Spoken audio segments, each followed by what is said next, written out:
Bizda erta tongdan yana mehmonlar bor. Biz ularni mamnuniyat bilan tanishtirib o'tamiz.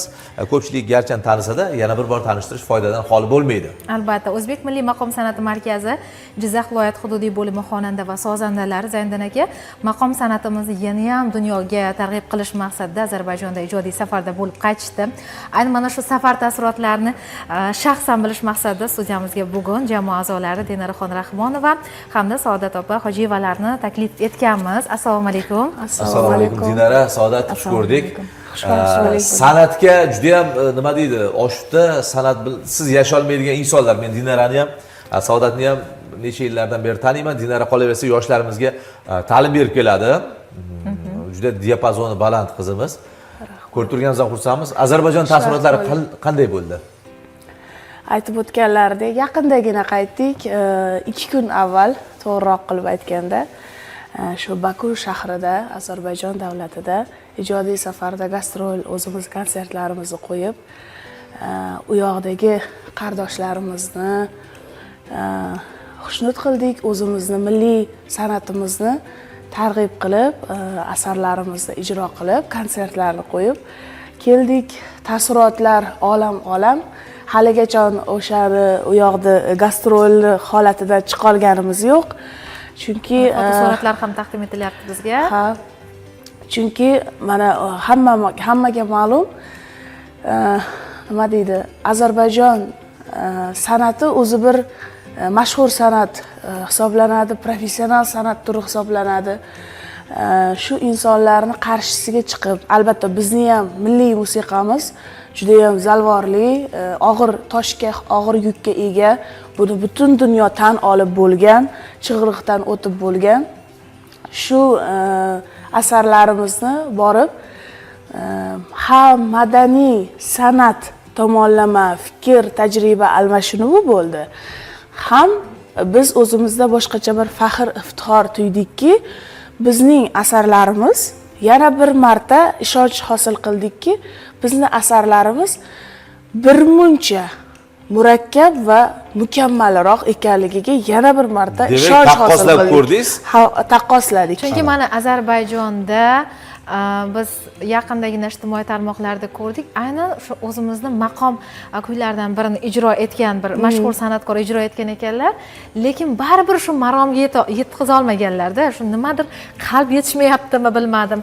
Lekin bizni o'zbek xonandalari istalgan tilda, istalgan bir yo'nalish janri bo'lsin, mahorat bilan ustasi darajasida ijro eta olishadi. Lekin aynan maqom san'ati bu haqiqatdan ham bir qiyin, murakkab, unga bir qalb qo'shish kerak, unga mehr qo'shish kerak, uni tarixini o'rganish kerak ekan, to'g'rimi? Albatta, maqom san'atini o'zi ijro qilishdan avval eshitish uchun ham ancha nima deydi, yuqori saviya ma'naviyat kerak bo'ladi-da. Ijro etish uchun esa yanada ko'proq mehnat qilish kerak. Mehnat kerak. Diapazon kerak. Har tomonlama. Ozarbayjonlarning reaksiyasi qanday bo'ldi shu O'zbekiston, ayniqsa Jizzaxliklarga nisbatan? Bir narsani e'tirof etishim kerak. Ozarbayjon xalqi, Ozarbayjon aynan tinglovchilari juda ham madaniyatli tinglovchilar ekan. Shu konsertda o'tirishibdi, hattoki lol qolishsa ham, mana bizda konsertlarda guvohi bo'lamiz. Zo'r qochirib nola bo'lsa yoki avj pardalarini olganda bizni odamlar emotsional chalib olishadi. Qarsaklar, deb olishadi-ku. U yoqda esa jimlikda, jimlik. Tugatdik, asarlarni tugatishimiz bilan uzluksiz qarsak, olqish. Bu bir menimcha shu tomonlama madaniyatni bir yuqoriroq ko'rinishi deb bildim bu narsani. Chunki har bir ijro vaqtida har bir hattoki nigoh ham xonandaga ta'sir qilishi mumkin-da. Buni o'zim xonanda sifatida aytishim mumkin. Shu tomonlariga biz qoyil qoldik, hurmatimiz yanada oshdi. Tinglovchilar juda ham yaxshi qabul qilishdi va biz ham tinglovchilarni nima deydi, holatini ko'rib, yanada biz erkinroq ishladik desam bo'ladi. Saodat, sizda qanaqa taassurot qoldirdi? Siz nima ijro etib berdingiz Ozarbayjonlarning ro'parasiga chiqib? Endi Ozarbayjonga borganda ko'proq jamoaviy repertuarlar ko'rsatildi. Bizning jamoamizning kuchi, qudrati, birgalikdagi salohiyati ko'rsatildi. ijrolar juda ham ajoyib bo'ldi. Eng avvalo Saraxbor buzrukdan boshladik. Bu juda ham og'ir asar. Ular buni qanday qabul qilar ekan degan bizda hadik bor edi. Lekin juda ham Xudoga shukr, juda ham yaxshi qabul qilishdi. Biz bundan juda ham kuchli bir energiya oldik-da. Eng asosiy kuch-quvvat o'zi aslida o'shaning uchun borganmiz, sayohatdan tashqari.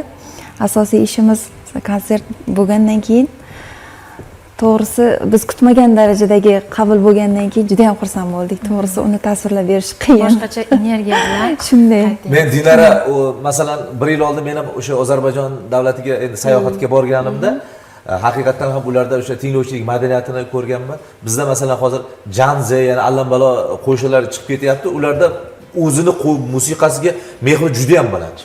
Hattoki o'sha ko'chalarda torlarni chalib musiqani tushunmaydigan odam deyarli yo'q ularda. To'g'rimi? Shunday. San'atga o'zgacha bir mehr muhabbat. Yana bir tomonini aytaman. Yana bir tomoni borki, bizning tilimiz juda ham yaqin-ku. Shu tomonlama ham mana bizning g'azallarimizda eski o'sha o'zbek tilida yozilgan g'azallarda ayniqsa umumiylik katta-da. Ozarbayjon tili bilan o'zbek tilida. O'shaning uchun tinglaganda ham so'zlarni ham 100% deya olmayman, ma'lum miqdorda tushunishdi deb o'ylayman men. O'shaning uchun endi Dinara Rahmonova ajlar ma'lumot o'rnida anonslar aytib o'taman. Tez orada jonli batl ko'rsatuvini kuzatib boryapsizmi? O'sha jonli batlda Dinara Rahmonovani ham taklif etishni biz rejaga kiritib qo'yganmiz. Kim bilan chiqardik masalan qizlardan? Bilmadim endi o'zingizlar tanlarsizlar. Farqi yo'q, ustasiga farqi yo'q. Dinara juda ham kuchli iste'dod egasi, uni albatta batlda ko'rib guvoh bo'lasiz. Keling endi quruq bo'lmasa, hozir nimadir bir xirgoyi ishlaydi. Hozir Zayniddin aka kadr ortida ham suhbatlashdik. Hali sayohat taassurotlari o'ziga yarasha yo'q, lekin hali charchoqlar chiqishga ulgurgani yo'q. Baribir ularning hozir ovozlari birozgina dam olishi kerak, asralishi kerak. Shuning uchun ham mayli endi bugun kechiramiz. Ha, demak, jonli batlda barcha imkoniyatimizni ko'rsatamiz. Ungacha kuch to'plab, Saodat opa ham o'zlarining yangiliklari bilan nasib bo'lsa tashrif qiladilar degan umiddamiz. Rejalar qanaqa endi? Oldinda qanaqa gastrol safarlariga rejalar qilinyapti? Bizga bu Ozarbayjonga bo'lgan gastrolimiz tramplin vazifasini o'tadi desam ham bo'ladi, chunki odam katta energiya va katta mas'uliyatni tushundik biz nima haqida gap ketyapti. Chunki biz butun O'zbekiston viloyatlarini aylanib chiqdik gastrol bilan. Lekin chet davlatiga ilk marta bordik va biz buni hayajonini ham, mas'uliyatini ham, energiyaga boy, emotsiyalarga boy jarayonlarni ham уже bizni shaydo qildi u narsa. Endi biz to'xta olmaymiz. Endi biz yangi boshqa davlatlarga aynan reja qilyapmiz. Turkiya davlatiga endi ijodiy safarni tashkil qilishga. Turkiya ham o'zimizga o'xshagan o'sha tili yaqinroq bo'lgan, o'sha san'ati yaqinroq bo'lgan millat hisoblanadi albatta, lekin bizni chet ellik musiqa muxlislarining e'tiroflarini eshitganman. Bizniki ranglilik jihatdan ulardan ko'ra jilokorroq hisoblanadi deyishdi. Endi biz balki buni ichida yurib u qadar his qilmayotgan bo'lishimiz ham mumkin. Hattoki mana shaxsan o'zim Yevropa davlatlariga ham gastrol safarida bo'lganman. Hattoki bizning liboslarimizni o'zi odamni jalb qilib qo'yadi-da. Shunday sahnaga chiqqanimizda milliy liboslarda yaltiroq shu milliy kiyimlarda salobat bilan chiqqanimizni o'zida odamlar, tinglovchilar o'sha mahliyo bo'lib, kimlar qarshisiga kelganini tushunishadi o'sha. Juda ham yaxshi. Rahmat, bu kabi ijodiy safarlar soni ko'p bo'lsin, taassurotlar ham bugungidan ortiq bo'lishini tilab qolamiz. Va albatta jamoaga salomlarimizni yetkazib qo'yasiz. Navbatdagi tashrifda har ikkingizda ham alohida ijro kutib qolamiz. Jonli batl yana rejadan chiqib ketmas, rejaga kirgizib qo'yasiz. Tez orada izlar bu anonslarni aytib o'taman. Tez orada Dinara Rahmonovaga bir munosib bo'lgan raqib, ya'ni aytuvchi xonanda topamiz. va ular bilan birgalikda bitta sahnada Dinara Rahmonovani jonli aytishuvga taklif qilamiz. Albatta. Demak, 16-may kuni ham jonli battledan o'sha Ertadan keyin yana yangi soni bo'lib o'tadi. Taqdim etiladi. Barcha tinglovchilarimizni, tomoshabinlarimizni jonli efirni o'tkazib yubormasliklariga chorlab qolamiz va navbatda mana hozir rejalar orqali ham mana bahonada Dinara opa roziligingizni olib oldilar. Xo'p bo'ladi. Biz tayyor har doim. Salomat bo'ling.